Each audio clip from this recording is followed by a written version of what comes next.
All right, joining us now for much more on this whole story is Wyoming Senator on the Finance and Energy Committees, Mr. John Barrasso. Senator Barrasso, as always, sir, welcome.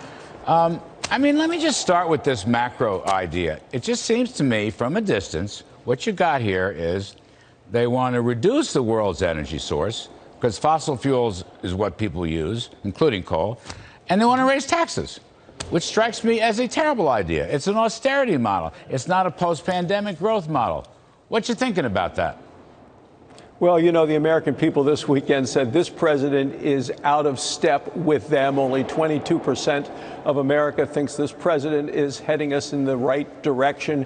And what we just saw overseas is you see the president saluting the flag of the United Nations when he should be waving the flag of the United States, to the point that he actually apologized yesterday for the United States of America, for our energy independence, our energy dominance. We have nothing at all to apologize for.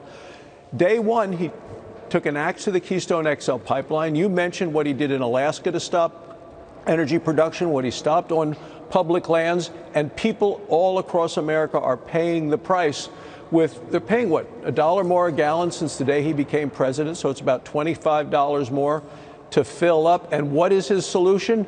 Ask Russia to do more.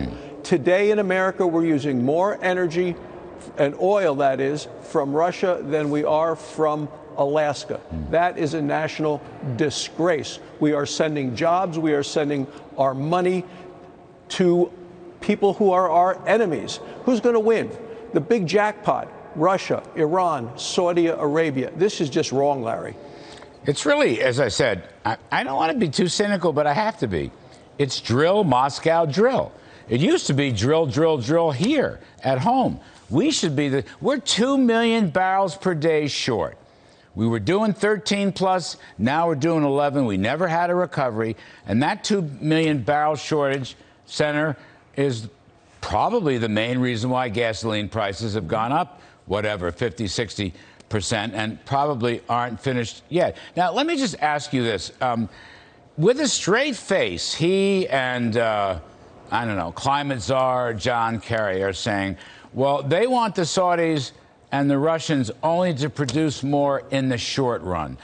Why don't they ever talk about our capabilities? And what we got today, as you may know, I'm sure you know this, is a new EPA rule on methane coming out of natural gas, which may be or may be not appropriate. I'll get your take on it, but it doesn't solve the problem of a shortage of fossil fuels. Well, you know, the fundamental truth that this administration just doesn't seem to adopt is the fact that we are much better and stronger as a nation if we are selling energy, American energy, to our friends than if we are buying it from our enemies. And who does it hurt when prices go up? Well, it's young families trying to get by, it's seniors, it's people living on a fixed income. And with this winter coming, with natural gas, which heats half the homes in America, basically at a 7-year high of price, some people may have to decide whether they can eat or whether they can heat. That's what American families are going to be facing this winter. And why? It's because of the policies of this administration. At that climate conference, Xi from China wasn't there, Putin from Russia wasn't there. India said, no, thank you very much. We're not going to do what you want.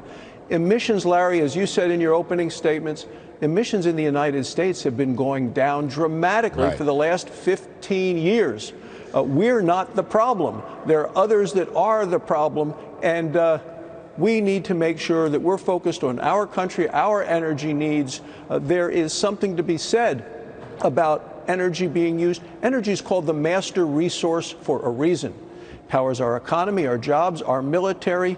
We are an energy superpower in terms of our potential. We need to act that way. Yeah, it's 80% of our power source is fossil fuels. I mean, it'll take 100 years to change that mix with technology and so forth. And nuclear power, which they also oppose, has got to be a key ingredient. I mean, to me, it's about nuclear and natural gas. But, Senator, let me raise another point. In the, I think it's the infrastructure bill. I believe it's the infrastructure bill, not the big social spending bill. In that bill, there are these massive subsidies for electric vehicles and batteries and so forth. So I want to ask you, a family earning $800,000 a year, which I think we can agree, whether Wyoming or New York is above the poverty line, $800,000 a year, just barely above the poverty line. That family is eligible for a $12,500 credit to purchase an electric vehicle made in the USA with the car and the battery in a union shop. Now, do you think that's an appropriate subsidy for an $800,000 earning family? No, I do not. And that is part of this massive tax and spending bill that they're proposing, where they're raising taxes, which will hit everybody, where they are supersizing the IRS, which are going to be more audits in an effort to squeeze more taxpayer dollars so the Democrats can spend more. And there are a lot of subsidies throughout. That's one. The other thing that's just wild in this is they want to put in place a green army, their climate corps. They're calling to hire 1 million workers to go to war against oil, gas, and coal jobs, even though even the climate alarmists and activists say it's not going to really make a difference to the climate or the environment. Larry, we have 10 million open jobs in the United States. They want to, there's help wanted signs everywhere around Wyoming. And this policy of this administration is to hire 1 million people and have them protest oil, gas, and coal, American energy jobs. At the same time, the administration wants to send jobs overseas. It makes no sense. I know, you can't make this stuff up. It's like, yeah, it's a million-strong climate police force or something, or a million-strong climate nags going to one of our greatest industries, which, by the way, is still a hard-hat, blue-collar industry that throws off secondary and tertiary jobs throughout the economy, as you well know, Senator Barrasso. Let me ask you this final question. Where do matters stand on the budget in the Senate? I thought Senator Manchin said some very sensible things yesterday, as he has all along. I was glad to hear it. He favors the infrastructure bill. I believe you did not favor it, but he wants to put a pause before we have this gigantic $5 trillion social spending bill. You think a pause is coming, or do you think a snap vote is coming? Well, it's hard to tell what's going to happen because so many deadlines have been missed already. But when I look at what the Democrats are proposing over in the House, it is still a witch's brew of bad policy and bad math, and it's enough to drown the American economy. You know, Joe Biden, before he left to go overseas, said that it was a compromise. Well, it was a compromise between the far left and the far, far left. But it still includes massive taxes, new permanent entitlements, and massive subsidies for certain energy and punishment for others. All right, Senator John Barrasso, Wyoming, thank you, sir. As always, hope to see you soon.